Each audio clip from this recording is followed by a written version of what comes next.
I guess we were originally planning on talking about this story in like the segment we were doing on coronavirus, because the Dow Jones has rallied 1,294 points, the most in its history. That's insane. So it dropped the most in history. Yep, and then recovered. And recovered the most. But this was so obvious. You know what, man? I kind of feel bad for the people who panicked and sold. I kept saying, don't panic. We're going to be fine. There's going to be some disruptions. So I'll tell you what, man. Some people bought the dip. We probably just saw a bunch of people become millionaires. Yeah. Because it was so obvious to anybody. Good for them. We were the market was at like 29,000 something points. And I know for most people it's probably meaningless, right? It basically means if you've got a retirement account, which a lot of people do, or if you have some stocks or whatever, people saw a lot, depending on the stocks you had. But people's like retirement accounts, 401ks took a hit.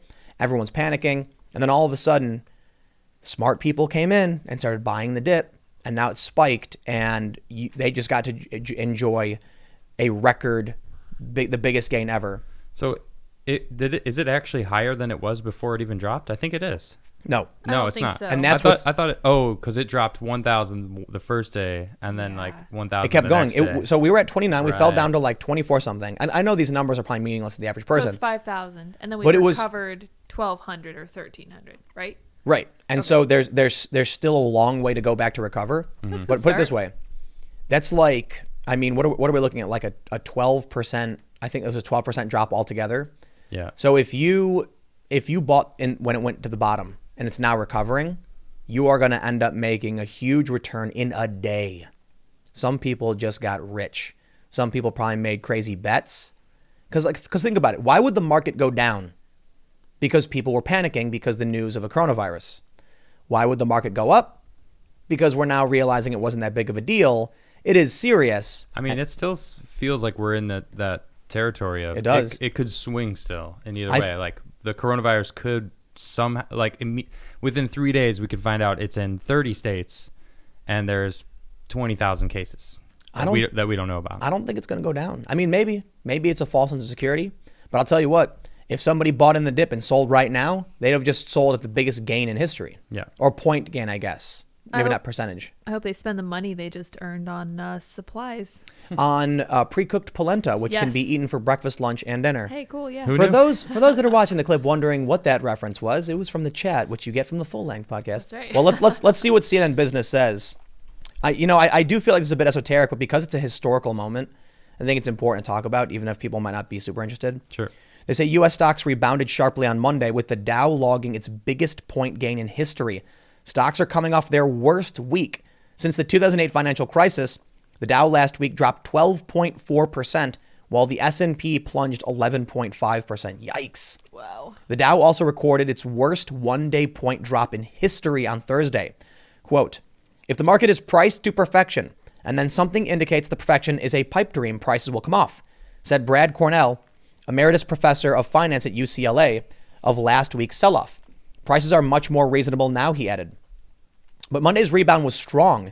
After a sharply higher open and some flipping between gains and losses mid-morning, stocks moved solidly higher. The Dow finished up 1,294 points, or 5.1%, making it the best one-day point gain on record. On a percentage basis, Monday was its best day since March 2009. The S&P climbed 4.6%, the best performance since December 2018. The rise in both indexes snapped a 7-day losing streak. The Nasdaq Composite closed up 4.5%. All three indexes are now less than 10% from their highs. They entered a correction last week, which is defined as a 10% decline from the most recent highs. I just don't think that's fair, though. I think the term is weird. Right. It's like Misleading. implying the market did something when in fact it was like a natural disaster essentially that caused the prices to fluctuate. Yeah. A correction, like I get it. I'm not the expert on this stuff, but a correction feels like they're saying that the price shouldn't have been that high for, one reason, and then the market literally just sold off. When in reality, it's like 80,000 people in China got sick, and the government cracked down and shut factories down, and supply chain got disrupted. So people, and that's why I think it's spiking, because it's not. It's the price should be higher. I think everyone recognizes that too, or not everybody, but enough people. Investors are pushed and pulled into different directions by headlines about the novel coronavirus outbreak. On the one hand, The Organization for Economic Cooperation and Development warned Monday that the outbreak could significantly slow down global growth. Meanwhile, hopes for stimulus action from the world central banks are keeping investors from further selling. The Bank of Japan said it would provide ample liquidity to keep financial markets stable, and the Bank of England also pledged to do what's necessary for the British economy's stability. The Federal Reserve next meets on March 18th, and market expectations for a half percentage point interest rate cut are at 100%, according to the CME's FedWatch tool. I gotta admit, a lot of this is just so esoteric. Like, I don't know how many people pay attention to banking and numbers and everything. I don't know what this is. Well, I'm clueless here. I don't. I was made a joke. Maybe I should invest on Friday. I shouldn't have been joking. Yeah, you shouldn't have been joking. I'm over here kicking myself. There's what is it? Robinhood. Everyone got really mad at Robinhood because Yeah, something happened. It went down. Oh, really? And people were trying to sell. It's because the market went down so hard. They shut it down. Robinhood was like, "What's going on?" And I guess they were overwhelmed. Wow. Yeah, everybody's mad. It seemed like Robinhood saved a lot of people money because now it's bouncing back up. Like, not if you're trying to buy, bro. Not if you're trying to buy. That's true. You're trying to buy, and now you're like, nah. So I'm gonna sue Robinhood. They I bet mad people are gonna do it. I'm sure. I'll put it this way, because I'm reading a lot of these numbers, and I got to admit, at a certain point, talking about the percentage gains and losses, I'm kind of just like, I get it. The market's doing well. What does that mean, right? Yeah. So a lot of people were claiming that first, like, the correction is because the market's bad and it's inflated and it shouldn't be that high. They're pumping out money and all that stuff. And it's like, then we would see a real correction, not a coronavirus correction, right? I mean, look, I'm not an economist, so I know I'm going to get my head chewed off in the emails. People are going to, I get it all the time. They're like, you have no idea what you're talking about. I was like, dude, I just read the news. I'm not sitting down and doing math. I don't, You're also not claiming to be an expert. I say that every time. Saying, I am not an expert. I'm not the expert. No, but a lot of people are trying to claim that this is proof that the roaring economy we've been seeing with like record low unemployment and like the record stock numbers keep going up, that it's fake. And I think this actually shows it's not. I mean, you can argue that a lot of people have sent me talking about like the banks pumping out money, but when you have all of these different news outlets, and I don't necessarily think you should trust them, saying recovery, good numbers, and then we have certain political figures lying about how good things are. They lie? Yeah, they lie. Politicians lie. God. Surprise, surprise. Yeah. What? No, I think we're doing really great. And I think, I suppose we could talk a little bit about politics. I don't want to go, crazy, but there's a lot of people who want the economy to do bad. And that's what scared me, because we heard it from Bill Maher. Mm-hmm. He had said, this is from a few months ago. Okay. Bill Maher actually said on his show, bring on the recession because it'll get rid of Trump. I remember hearing that. Yeah. You know what happens when we hit bad recessions? Like people lose their houses. People get hurt. Yeah. They lose their houses. They get sick. They can't buy medicine. Go bankrupt. And it's because just to get rid of Trump. These people don't like the man so much that they're cheering for it. So when we got that big market hit, I mean, there were people like that. They were like, yes, they were cheering for the tanking of this. You go on Twitter and like, this proves everything we've been saying. It's like, stop gloating, dude. Like people's retirement accounts are tied up in this. First of all, no, it doesn't. This is directly related to what looks like a global pandemic. Exactly. And second of all, you've got to know how sick that sounds for you to say that. They don't care. They don't care. Bill Maher actually talked about it on his show where he was like, I know a lot of people are mad at me for saying bring on the recession, but I think it. Yeah, he's like, yeah, exactly. I mean it. Seriously? Yeah, in the 2008 recession. Did you double down on it? Like, I grew up hearing stories about the Great Depression with people jumping out windows. Mm-hmm. I mean, I think that's crazy. I mean, I get it. Some people lose their mind. They've never seen anything like it. They lost everything. Yeah, but if they had just waited, a lot of people recovered. Yeah, depending on what you invested in, I guess. But then in 2008 too, I'll tell you a story, man. I was crashing on my buddy's floor, right? So this was back when, how old was I? Was 12 years ago. I was like 20 years old. And so I'm crashing, I'm on my buddy's couch. I say floor because I'm trying to, exaggerate a little bit. No, I'm sleeping on his couch. And I looked up on Craigslist, I needed a job, dishwasher.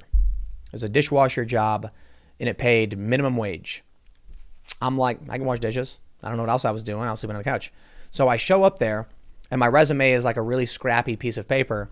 And I'm walking up, and I, ask like the hostess, you want to drop off a resume for the dishwashing position? She's like, yeah, just writing back. And I walk forward, and there's a guy wearing a suit with a briefcase. And this was like right after the economic collapse. And I'm standing behind him, and I'm like, I wonder what this guy's here for. And when the manager walks out, I hear him go, I'm here to inquire about the dishwashing position.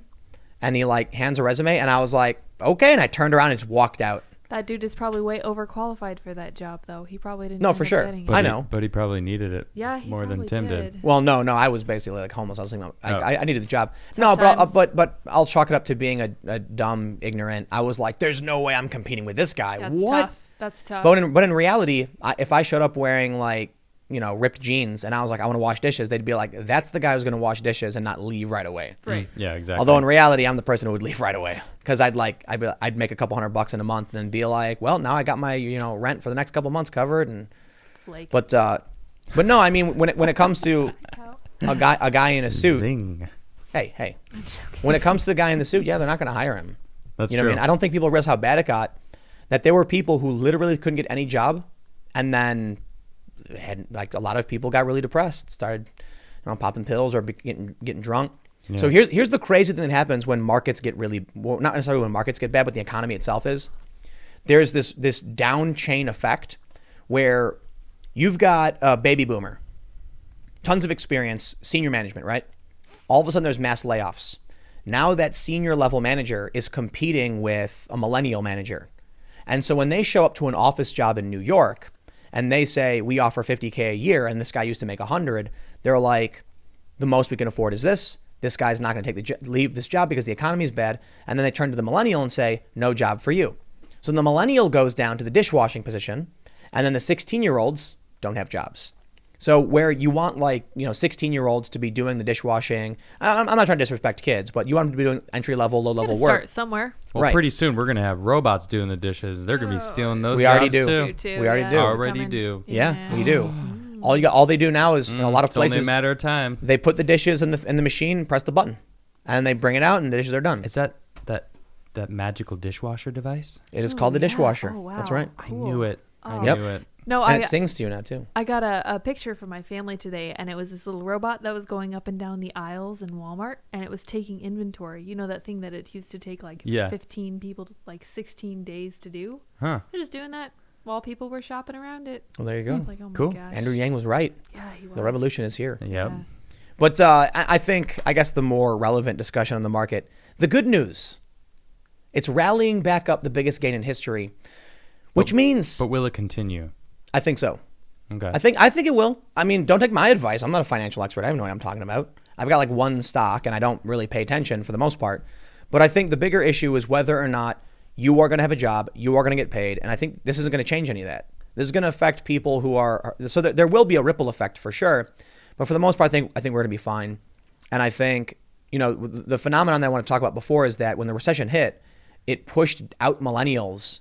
And so now they were stagnating. And it's one of the reasons I think millennials, aren't getting families, aren't buying houses. Yeah. Is that they got stunted by the Great Recession and they weren't working higher career jobs. They were working low-level crap jobs.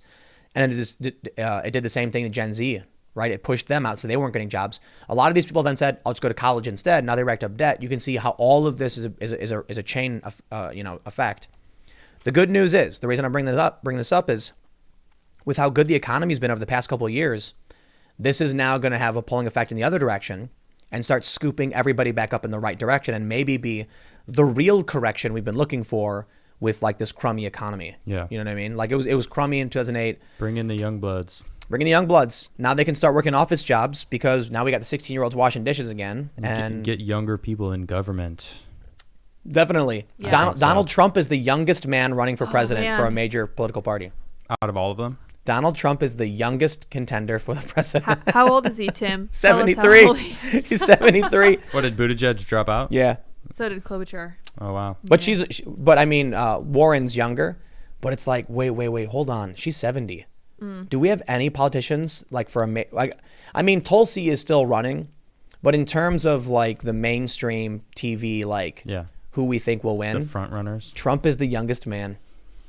He's a strapping young lad compared to the other guys. No, he looks pretty energetic compared to those two. Well, he actually does looks like he can handle. He could probably beat them in a fight. Definitely. Oh, I'd agree. 2 versus 1. Yeah, Trump would seriously. probably win. I mean, hold on. First of all, Mike Bloomberg is 5 feet tall. Yeah. Bernie Sanders just had a heart attack. Oh, gosh. I was talking Biden and Sanders. No, Joe Biden would walk in the wrong direction and start swinging at the trees.